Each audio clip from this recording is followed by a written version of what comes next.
in the life of Rasulullah sallallahu alaihi wasallam, and as what we are doing is studying it from the authentic sources. Yani we're looking at ahadith that are sahih or at least hasan or hasan li ghayrihi. And when something is in addition to that, then I pointed out that this is in the Kutub al-Tarikh, but we rely upon that which is authentically established. We left off with two great victories for Islam, and neither one of them were military victories. This was the Islam of Hamza radiallahu anhu ibn Abdul Muttalib and the Islam of Umar ibn Khattab radiallahu anhuma. Umar radiallahu anhu and Hamza radiallahu anhu entering Islam was a great victory for Islam. For us as Muslims, we're not just worried about military conquest or conquering lands. No, the whole point is to connect the ibad, the people, the makhluk, the creation to the Khaliq, to the Rabb, to the Lord. So when somebody enters Islam, that's a great victory. It's a great thing for them and it's a great thing for the Ummah. Umar ibn Khattab radiallahu anhu, when he entered Islam, we talked about this last time, he was physically attacked and he fought off the Quraysh and they were beating him. And he said, if only we were 300, nobody could overcome us. And he was sitting there and they were attacking him and he was taking it. And this is very interesting from the farasa, from the insight or the foresight of Umar ibn Khattab. Rasulullah sallallahu alayhi wasallam told us that Umar is a man who has farasa. He has that ability that Allah shows him signs. And when we look later in the seerah, in Badr, you will be around 300. And you see that Allah gave them the victory. And it's interesting that this was now, even before Hijrah, and he mentions the same number. The Quraysh, and this is mentioned by Imam al-Bukhari in his Sahih under the Manaqib al-Ansar, Abdullah ibn Umar radiallahu anhu reports this hadith. And he says that the Quraysh, they didn't let it go. Because as we mentioned, Umar, he challenged them. And they fought them and they couldn't overcome him. So they got people with swords and weapons and they gathered around his house. Now this is Umar, so they're hesitant. They don't really want to rush into this, But there are many of them armed up, like, it's a whole qabila there, a whole tribe. And at this time in his house, he's by himself. But he's firm on his religion. But he's not moving and they're not moving. And at this time, As ibn Wa'il al-Suhami, who was a mushrik, he was a polytheist at that time. And he was a very respected person amongst the Quraysh. He was from the leadership of Quraysh. Meaning he had his own respect as an elder. And this is something the Arab had that even today as Muslims we've lost. Is a respect for elders, a respect for people who are senior, the respect where you will sometimes forego your point or your argument or your insistence because of the respect that you should have. As ibn Wa'il, he saw Umar ibn Khattab, he went into his house, he told him, Ma baka, ma baluka, what's going on with you? And Umar radiallahu anhu explained that these people are here and it's going to be a fight and I'm one and there are many, but it is what it is, So here he told them, La sabil ilayka, that they will not have any path to you. Even though he was a polytheist, when he asked Umar, why are they after you? He said, just because I believe in Allah. So as a person of conscience, he still stood up for that, saying this is wrong. And we see this many times today. When Muslims are persecuted, when they are made targets of hate crimes, when people go after them for nothing more than being Muslim.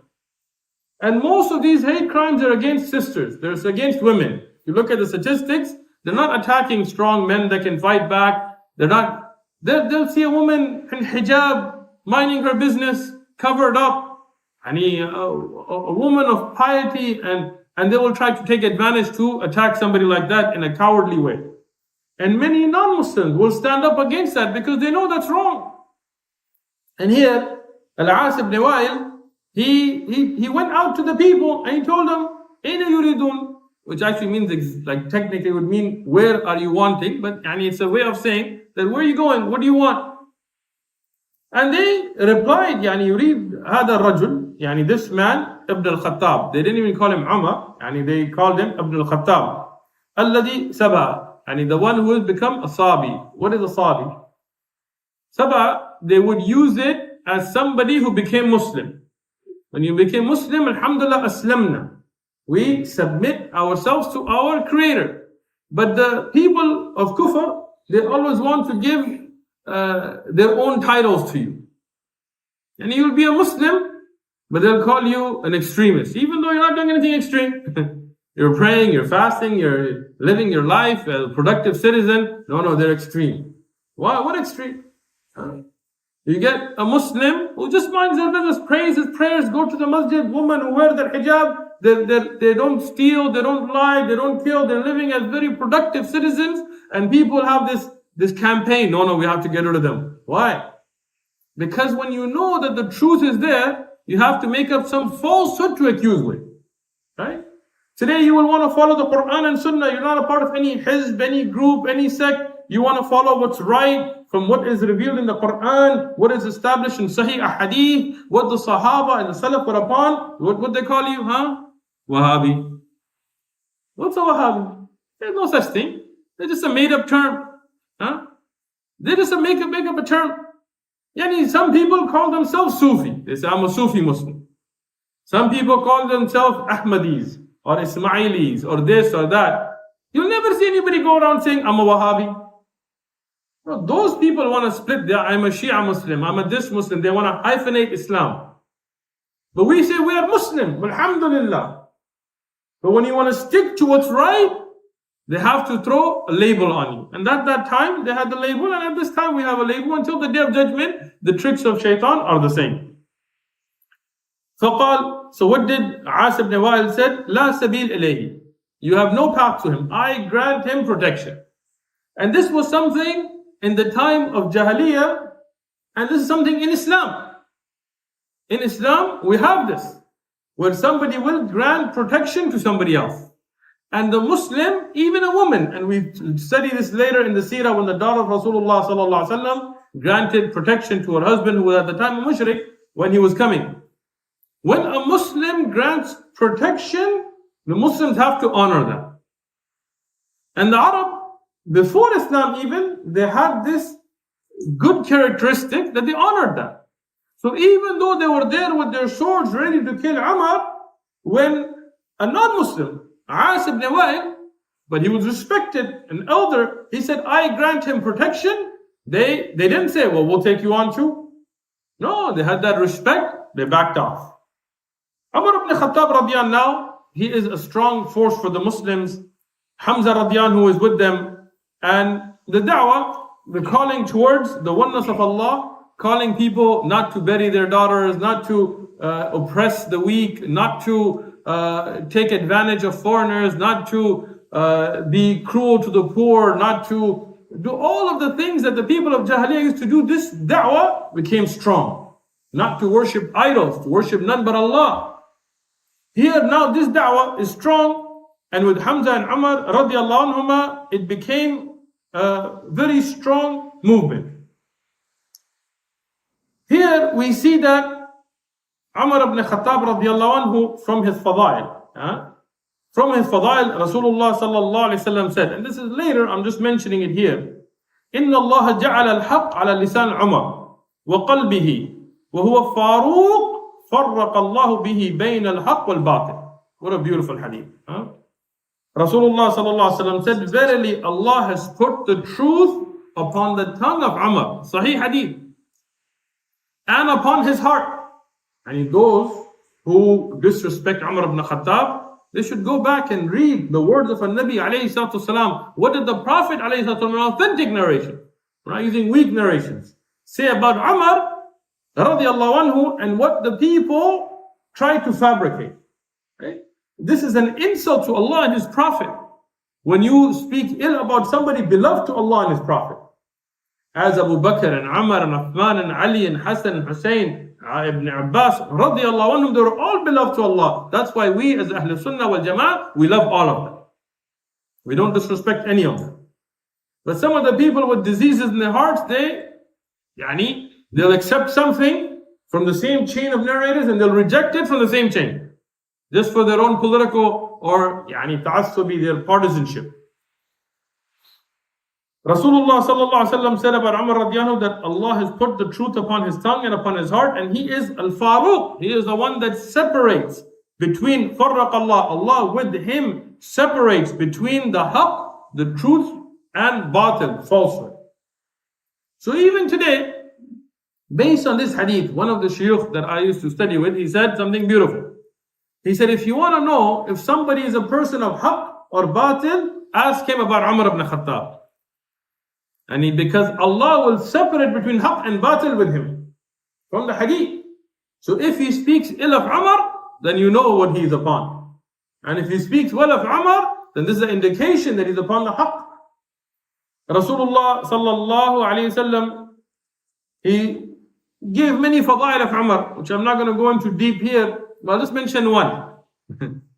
He said, if shaitan sees Umar going down one street or one way, he turns around, goes the other.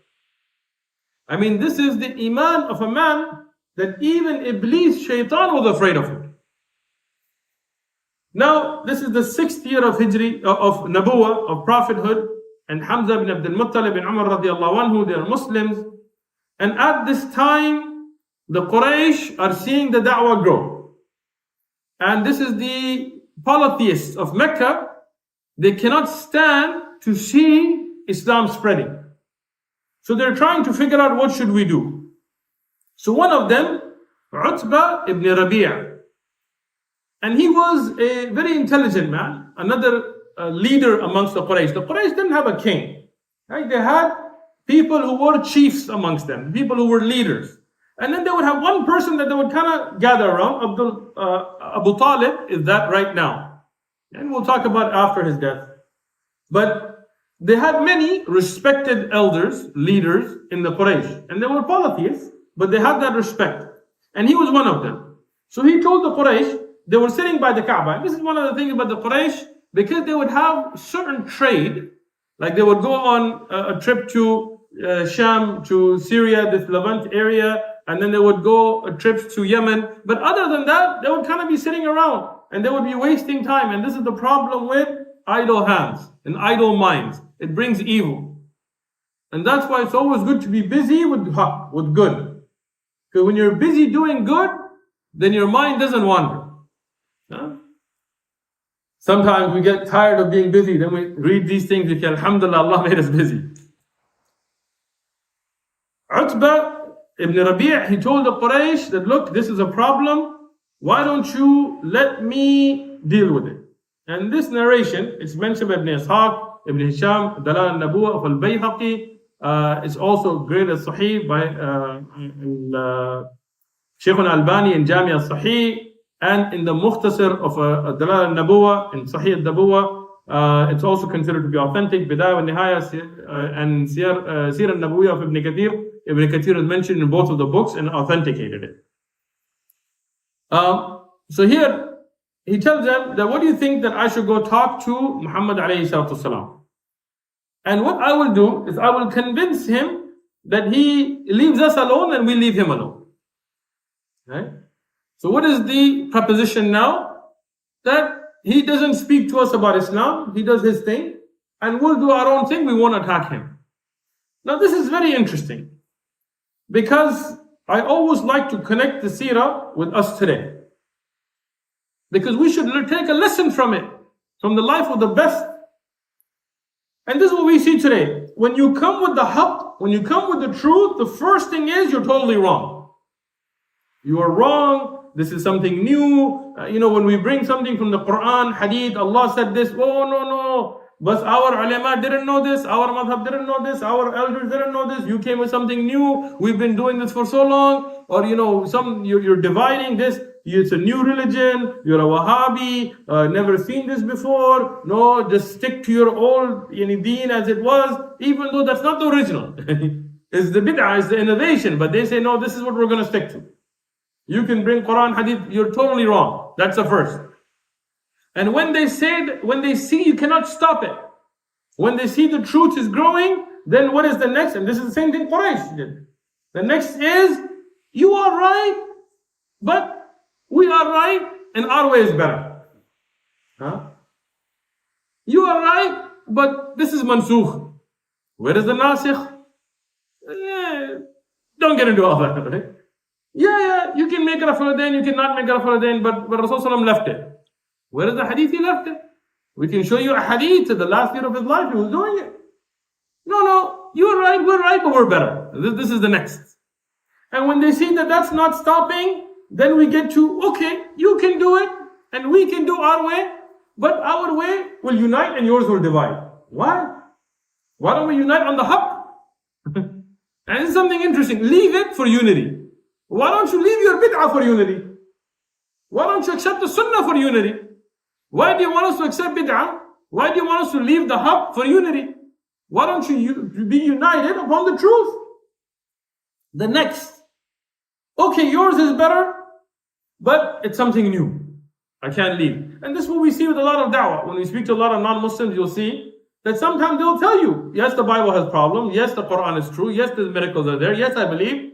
But I can't leave the way of my people. I can't leave my family. I can't leave my traditions. I can't leave. No, when you know the truth, you have to accept it. And the last level will be, okay, you are right, but just leave us alone. Do your thing. You're right. What yours upon is good. But just don't talk to us about it. But that's not the way of Islam. The way of Islam is we have to say what is right, and we have to stick to that, and we have to invite others to it. You can't sit with a mushrik and tell him you're good and I'm good. That's just not the way Islam works. Even if you sit there, you have to tell them this is the truth. Now, at this time, he went to Utbah ibn Rabi'ah. He went to Rasulullah sallallahu alaihi wasallam. Now, what does he tell them? He tells them, "O Muhammad alayhi salatu, you have divided us. You've made us look foolish." And this is a funny thing, Sometimes when you tell somebody this is wrong, they tell you, don't tell me that, then it makes me look bad. No, your being wrong makes you look bad. Not me telling you you're wrong. If you don't want to look bad, don't do what's wrong. Stay on the haqq. So he told them, you have left our religion. You called us kuffar, obviously. You called our forefathers fools. And so on. He says, let me give you a solution. Now here, there's a very important aspect to understand, and that's why I gave all the takhrij of the hadith early. It's important. Rasulullah sallallahu alaihi wasallam, what did he say? He said, "Qul ya Aba Walid asma'." He said, say, his name is kunya was Abu Walid. Ya Aba Walid, I will listen to you. Now this is the way of da'wah. Please pay attention to this. And this is the way of akhlaq. And this is the way everybody should deal. When one person speaks, the other should listen. And when the other speaks, then the first should listen. And this is the way of Rasulullah sallallahu alaihi wasallam. This man was saying these things. Rasulullah, no, he didn't. He told him, okay, look. And he called him out respectfully. He didn't tell him Utbah or Ibn Rabi'ah. No, he told him, Ya Aba Walid, O Abu Walid, you speak, I will listen. Look at that etiquette. And this is why many times in da'wah, we tell the people the same thing. Okay, you want to speak, I'm going to listen. But then when I speak, I expect you to listen. And even we as Muslims, when we deal with each other, that's how we should deal with each other. Not just trying to talk over each other and yell and scream and interrupt and don't listen to a point and just want to make radaf. And no. Listen somebody out and then speak. And then that person should have enough respect to then listen to the one who listened to them. Quiet until they finish. Here Rasulullah sallallahu alaihi wasallam told him that. So he told him, Ya ibn akhi. He said, the son of my brother. And Utbah was older than the Prophet sallallahu alaihi wasallam. He says, look, you have been sent with something. Kunta innama yurid bi ji'ta bihi. What do you want from what you have been sent with? With the message, what do you want? Min hadha al-amr, from this. Malan, if you want money, jama'na laka min amwaluna. Hatta takun aktharuna malan. Beautiful. He said, if you want money, we will collect our money to give you until you are the richest amongst us. You know, this is from the signs of the true prophethood of the Prophet Muhammad sallallahu alaihi wasallam.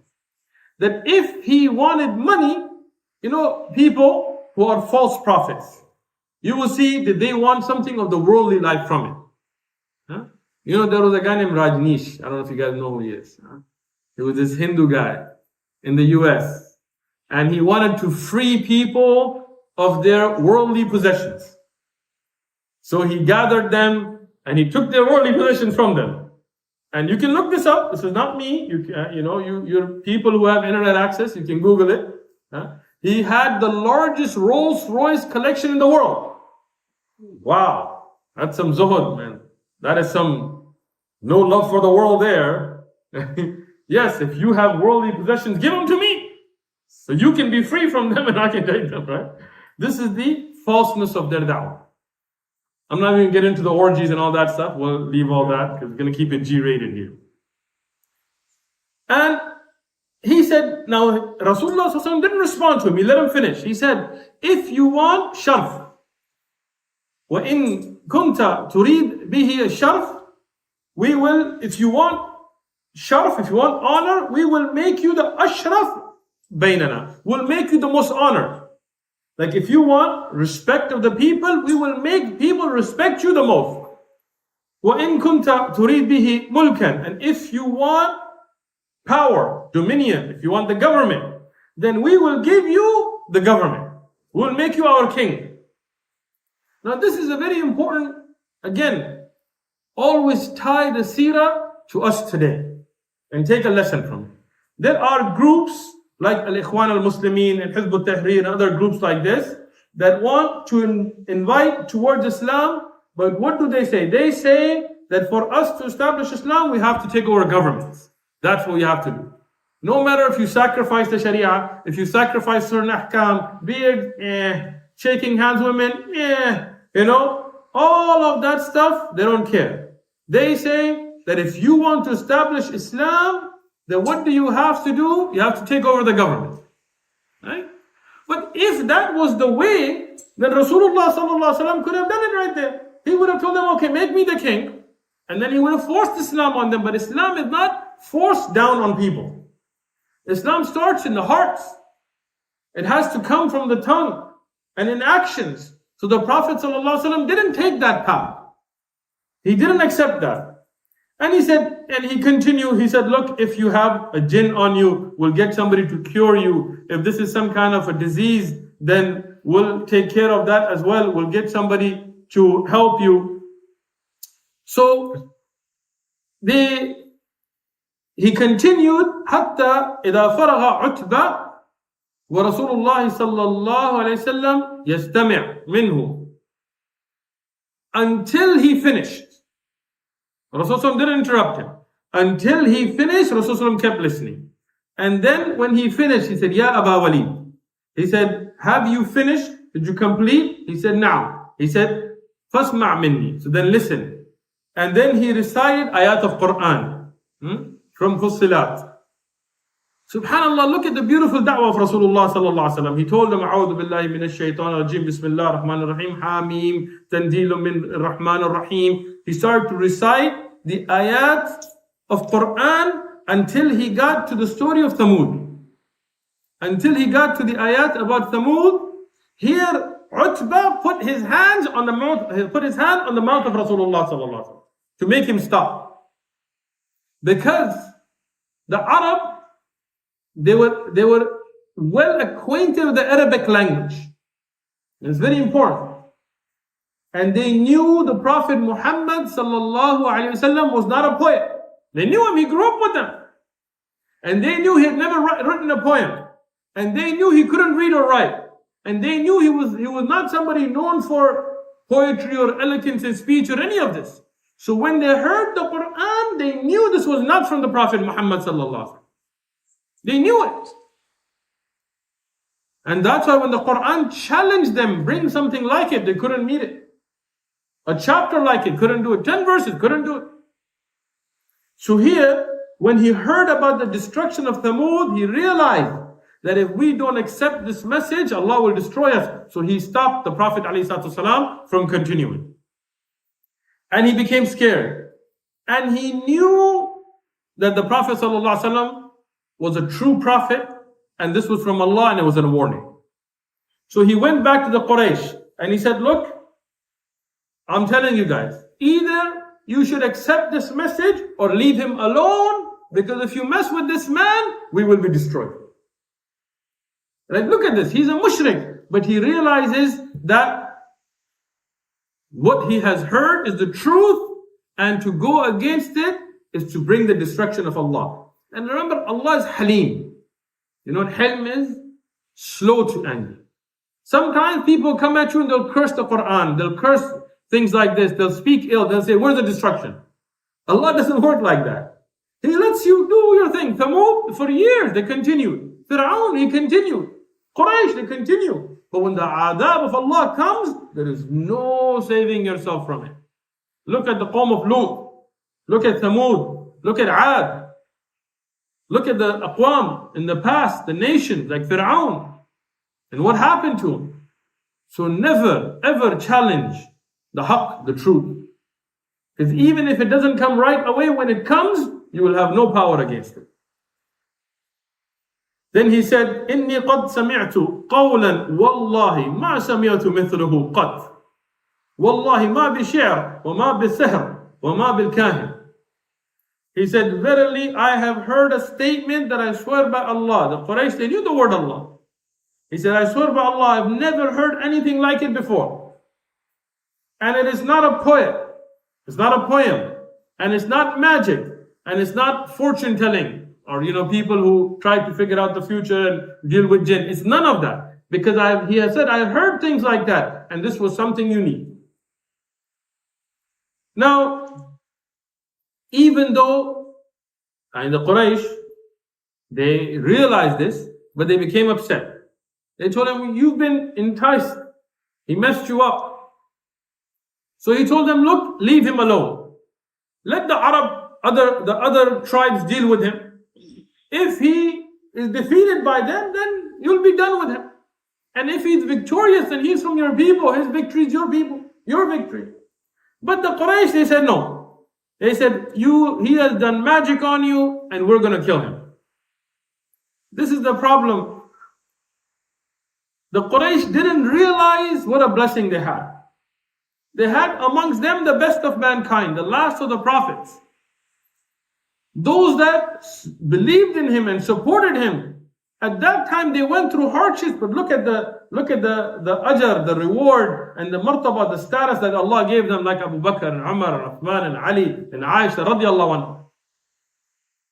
And those that fought him, like Abu Jahl and Abu Lahab, look, Allah destroyed them in dunya and akhirah. Today we don't understand the virtue of having the pious amongst us, having scholars amongst us, having qurra amongst us. And we don't understand the value of standing firm with them when the enemies of Islam attack them. Today, forget about physical attacks. Today, if I get cancelled online, half of you guys are going to run from me. And inshallah, no, right? If you get attacked online today, it's just an online thing. Khalas, man, I want to delete them. No, man, I can't be seen. No, man. This is the pathetic state our ummah is in today. Allah subhanahu wa ta'ala, He showed them the truthfulness of the Prophet sallallahu alaihi wasallam. And I'll tell you something interesting. I was just thinking about this. You know, Rasulullah sallallahu alaihi wasallam, he was not allowed to take zakat. You know the poor due that we pay? Zakat. The Prophet Muhammad, peace be upon him, couldn't accept it. Allah made it haram, forbidden on him. Even his family couldn't accept it. His family couldn't accept it. You know, the prophets, they leave no inheritance behind. They don't leave land and, you know, something interesting. I was reading about why originally priests were not allowed to marry. And I read some very interesting things. And one of them was because a lot of the priests, the abbots and bishops, they had accumulated a lot of wealth. And if they married, then their children would take that wealth. And the church said, no, we want to keep that wealth within the church. So no getting married, right? And if you've been to other countries, like recently I was in the United Kingdom, you will see there is, they call the abbot, and Abbot Abbey and things like this. These are places that used to be run by a religious figure, an abbot, and they're mansions, they're huge estates, beautiful places. And they accumulated all of this. The Prophet Muhammad, peace and blessings be upon him, he left this dunya, he died, he had nothing but a bowl that he would drink in, a shawl, like a cloth to cover, a bedding that was made of harsh leaves. No properties, no wealth, no tons of camels and nothing, none of that. Because he was a true prophet. He didn't care about this world. He cared about the hereafter. He knew the hereafter to be true. And that's why people have no excuse except to accept the truth. The Quraysh, unfortunately, as people get stubborn, so they became stubborn. They said, we're going to kill the Prophet Muhammad sallallahu alaihi wasallam. And they had made attempts. Abu Jahl, for example, as we mentioned earlier, he had attacked the Prophet sallallahu alaihi wasallam. But Hamza radiallahu anhu, he came and accepted Islam because of it. And that's another lesson. Every time people try to attack Islam, Allah will only strengthen Islam by it. Abu Jahl wanted to stop Islam. Hamza, the great Sahabi, became Muslim from it. Uqba ibn Abi Mu'ayt, he tried to strangle the Prophet ﷺ, but Abu Bakr radiyan saved him. Umar ibn Khattab radiyan had sword in hand to go kill the Prophet ﷺ, ended up becoming a Muslim himself. Right? So all their attacks weren't working. But they said, what we're going to do is we're going to gather people, we're going to get enough people that if we attack, the Muslims are not strong enough, they can't defend him. At this time, Abu Talib, who was a mushrik, at the time he is not a Muslim. But he knows that he has a blood tie with the Prophet ﷺ. So what does he do? He gathers Banu Hashim and Banu Muttalib. Hashim and Abdul Muttalib, they are brothers, right? So then you have Banu Hashim and Banu Muttalib.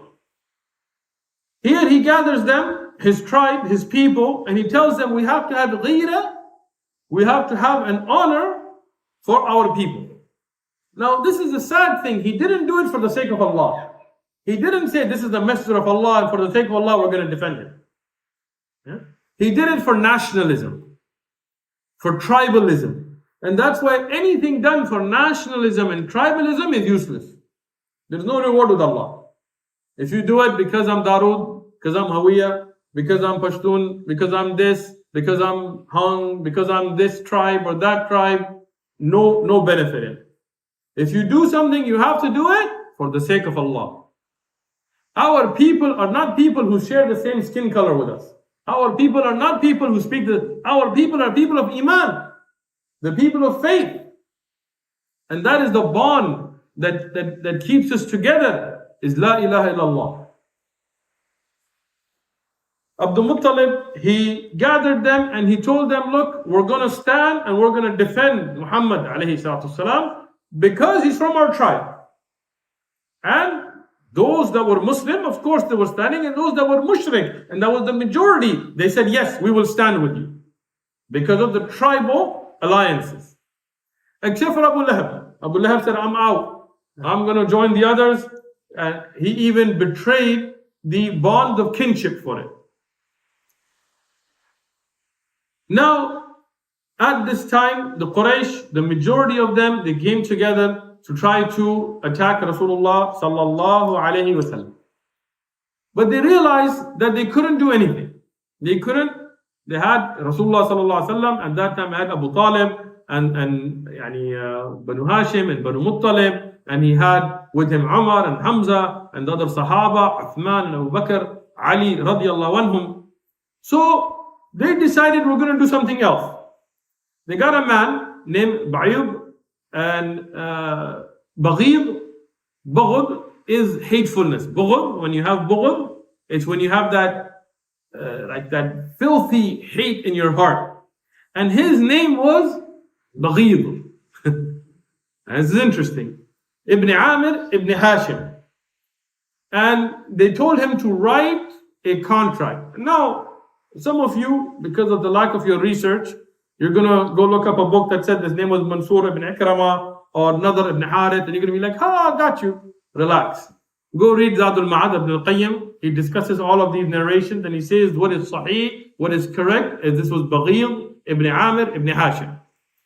So he wrote a contract, and this was between the Quraysh, and they would say, Allahumma bismika. They wouldn't say Bismillah ar-Rahman ar-Rahim. Their style was Allahumma bismika. They mentioned the name of Allah, but they didn't use Rahman ar-Rahim. And they said that we're going to make a contract that Abdul Muttalib and anybody who's Muslim and anybody that stands with them, we will la yuba'unhum, we will not trade with them, and we will not speak with them, la takallamuhum, will not speak with them, wala yanakihum, we will not marry from them, wala yajalisuhum, we will not sit with them. And he continued to write this until they put together a boycott. They boycotted the Muslims. And this will be for 3 years. Aam al-Huzn is 1 year, we'll talk about that. But this boycott was 3 years. And this was a very, very difficult time. Imagine me and you. Look at the comfortable life we live. And imagine if we were in such a boycott. You couldn't go buy things. You go to the store, they won't sell it to you. Clothing, food, basic necessities, you couldn't. People wouldn't marry from your family. They wouldn't allow you to marry from their family. Even your own cousins and your own family would stop speaking to you. Look at how difficult that was. And this was a very difficult time. At this time now, as the great Imam and Ulama have written, that the Muslims went through a very hard time financially. Because the Quraysh, their money was trade, and trade would be done together. You wouldn't just have one, you would have caravan that would come together. And you would need people to work with you. So now you are a minority and you're boycotted. So financially, it put the Muslims in a very difficult situation. Families were split. Wives and husbands, children and parents, cousins and uncles were split. The da'wah was hurt because now they were not allowed to communicate. People wouldn't sit with them. People wouldn't speak with them. And it came to a level that the food was even short for them. They didn't have enough food. And at this time, they put a fear upon the Muslims. They said, look, if this continues, you guys will never be married. You will never be able to survive. You're going to die out. You're going to starve. And the same thing people threaten us with today. Either sell out, or nobody's going to listen to you, and nobody's going to do this, and you're not going to have financial stability, and we're not going to give you entry into the UN, or whatever else that they want to threaten people with. The same tricks are today. We're going to boycott your country. And here, Rasulullah sallallahu alaihi wasallam and the Muslims, they went into what's called Sha'b Abi Talib, an area that Abu Talib and the Muslims, they moved to. They moved away from the inner city of Mecca. Because inside the city was very difficult for them. So at least when they were in one area, they were able to support each other. And that's a very important and good lesson for us as Muslims. When you live in an area where it's difficult, you need to come together. You need to make a hijrah. Not necessarily a physical hijrah, but at least of the hearts. To come together as a community, to support each other, to help each other. And here, even the mushrikeen who were standing with the Prophet ﷺ from Banu Hashim and Banu Muttalib, they also had to move. They also had to leave their houses. And that's difficult. As the Kutub of Tariq mentioned, the children would be crying from hunger, and that crying would be heard in Mecca. Now, at this very difficult time, the Muslims were sitting in this area. In Sirah ibn Hisham and in Dalal al-Nabuwa, not that of al-Bayhaqi, but that of Abu Nu'aym, they mention that the Muslims at this time and those that were with him had to eat the palm tree leaf. You know the palm tree? Its leaves are very harsh. If you don't know, we have palm trees here. Go and get a leaf from it. And it'll cut your hands. If you try to cut it, it'll cut your hands. Imagine having to eat that. Imagine how it hurts. Look at the comfort you live in, and then you complain about the difficulty of being a Muslim. And look at what the Sahaba went through. And how dare anybody criticize those Sahaba today? At this time, they used to have to eat the skins of animals. These 3 long years were 3 difficult times. The only break they would get is in the 4 holy months. And these were known for their sanctity from the time of Ibrahim alayhi salam. And the Quraysh accepted that, and that is true in Islam. This was not a pagan thing. This was something that was known from the time of Ibrahim alayhi salam, who was on Din al-Hanafiyyah. Yani Din al-Hanifa there being the Deen of monotheism. The Kaaba was not built as a pagan place. This was built as a place for monotheists by Ibrahim alayhi salam and Ismail alayhi salam. Yes, the Quraysh, they introduced polytheism, but then the Prophet Muhammad sallallahu alaihi wasallam cleansed that. He took it away. What are the 4 holy months? Rajab, Dhul Qa'dah, Dhul Hijjah, and Muharram. And in these months, they were allowed to mix with the people. So they would use these for what? For da'wah. Look at their mindset. They were more concerned about calling people towards Allah than their own feeding their stomachs and their children. And you imagine that. They didn't say, okay, this is our time, let's go get some trade done. No, they said this is the time that we can speak to people about Islam. This was their dedication. Now at this time, there were some mushrikeen, some polytheists that realized this is wrong. Until today you see that. I was reading about a woman that went to Palestine.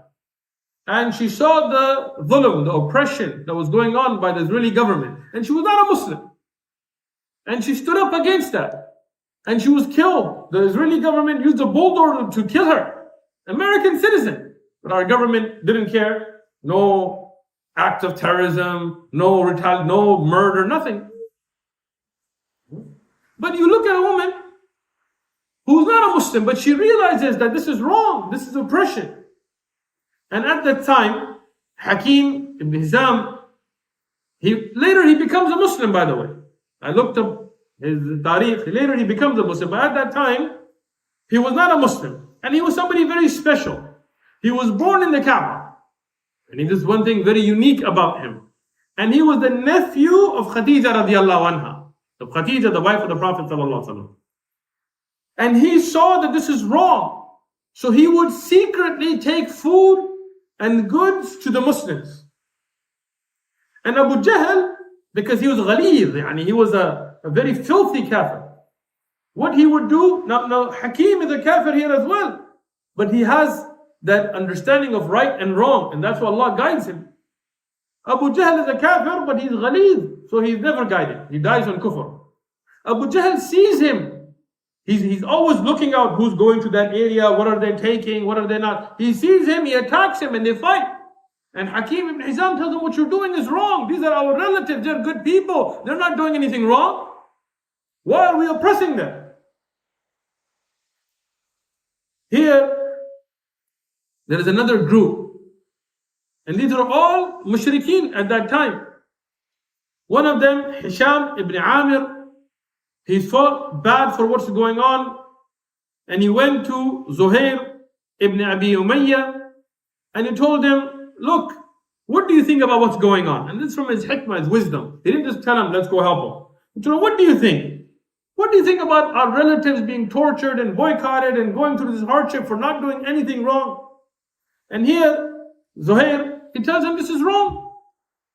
He told him, what do you think we should do about it? Look at his wisdom, He didn't just tell him, yo, let's go do something. He wanted him to say. So Zuhair's like, man, if we had some more people, we could do something. He said, who can we bring? So he tells him, look, I'm with you. Now, Hisham ibn Amir is telling Zuhair, even though it was originally his idea, but he's telling him, okay, your idea, I'm with you. But who else can we get with us? He said, Mut'im ibn Adi. Mut'im ibn Adi, he said, let's go speak to him. So they go and speak to Mut'im And he said, what do you think? He said, this is wrong. He said, Zam'a is also somebody, Zam'a ibn Aswad is somebody who speaks the truth. Let's get him with us. And Ibn Hajar in Fath al-Bari, he records this whole thing. So these four, they get a group together and they went to the Kaaba. And as I said, the Quraysh, the Mushrikeen, they would just be hanging out. They had nothing to do. So Zuhair, he was the first to speak. And Zuhair was somebody very well dressed. As a Muslim, should dress well. He was well dressed, he was clean, he always smelled good, and he was respected, and he made tawaf. And after tawaf, he said, Ya Ahl al-Makkah, oh the people of Makkah. They said, Wallahi, I will not sit with you until you stop this boycott. And now here, Abu Jahl and them, they get upset. They're evil people, always upon evil. So he starts to curse him. But now the people with him, Zuhair and Mut'im and others, Zam'a, because they were already sitting there when Zuhair came, they started to now say, no, we agree with him. Abu Jahl is like, no, you guys planned this. This didn't just happen like this. And they started to get into an argument, and they started to get into this disagreement. Ibn Hajar has this in Fath al-Bari, Ibn Hisham, Ibn Sa'd, Tabaqat, that at that time, Allah subhanahu wa ta'ala threw a miracle. And that's why I said, the miracles of the Prophet, peace and blessings be upon him, are not just a few. There are many. If you go through this series, you will find there are so many. As I mentioned the first time we did the seerah, there's about 300 narrations. Some of them are about the same miracle, but 300 narrations of miracles through the life of the Prophet ﷺ. And this is one of them. Allah revealed through wahi, through revelation to the Prophet ﷺ that agreement of a boycott that they had hung inside the Kaaba and locked it. They had locked it away so nobody could go in and touch it. Under lock and key. That it has been eaten by insects, by bugs. And this is the miracle. That everything was eaten except any place that mentioned the name of Allah. I told you they would begin with Bismika, Allahumma Bismika. So Allahumma would have Allah, that would be left, just the word Allah, and everything else would be eaten. Right? And this is again, like I said, Ibn Hajar has this in Fath al-Bari, Ibn Hisham, in his Sirah, Ibn Sa'd, Tabaqat, Sanadan. And not just that, during that contract, they would write, Wallahi, everything would be eaten except the word Allah. And this is a miracle. And another miracle of that is that how would the Prophet ﷺ, even the Quraysh that had lock and key, didn't know. The Prophet ﷺ isn't invisible. He didn't go through walls. And even if he was there, he couldn't even read it. The Prophet Muhammad, peace and blessings be upon him, he couldn't read or write. In Hudaybiyah, we talked about when he wanted to change even his name, he couldn't read it. He told him, where is it? So even if he was able to get in the Kaaba some Houdini trick, he still wouldn't be able to read it. So this is a miracle. So Allah informed him of this. He went to talk to Abu Talib. He told Abu Talib that this has happened. Abu Talib then went to the Quraysh and he told them, look, before telling them, Abu Talib is wisdom. He tells them, look, I'm going to tell you something that there is no way my nephew could have known unless he was a true prophet. I'm going to tell you something. And if it's true, you need to end this boycott. And if it's not true, I will hand him over to you. Now this is something very interesting. He said, you can kill him. Which shows that even Abu Talib realized that the Prophet Muhammad was on the haqq. And the Quraysh, many of the enemies, would also realize that. But there is a difference between realizing something and accepting it. So here, when he told them this, they told him what? He said, he has informed me that insects have eaten the entire contract except whatever the name of Allah is. They were like, no way. No way. That has not happened. Why would that happen? And even if it had happened, there's no way he would know about it. We got it locked up. They went, they opened it, and what did they see? The truth of Islam. They saw that the entire contract had been eaten up except wherever the name of Allah is mentioned. Allahu Akbar. A miracle in front of them. When even then, most of them did not accept Islam. Why? Because when you become stubborn on falsehood, then even when you see the truth clear as day, you will not accept it. And that's why we ask Allah to guide us and to soften our hearts to the truth and always accept that which is true, that which is on evidence, on the Quran and Sunnah. Here, the Quraysh, even if they didn't accept Islam here, what did they do? They ended the boycott. And this was a time that brought a lot of ease for the Muslims. And Hakim ibn Hizam, he becomes a Muslim. Hakim ibn Hizam now, at this time when he sees this miracle, he accepts it. Abu Jahl sees the same miracle, doesn't accept it. But from these years of boycott, from this hardship, good came. What good came? Miracle was shown. More people became Muslim. And this is why never doubt why Allah puts you through something. Always know there is a wisdom to it. Always know there is a lesson in it for you. Always know there is, what is your job? To be patient, to learn that lesson, turn back to Allah. And Allah will give you more than before. During those 3 years, there's no, they didn't know what would happen. They only saw hardship. It ended up bringing them more honor and more Muslims and more miracles that would be standing the test of time till today. We're talking about them.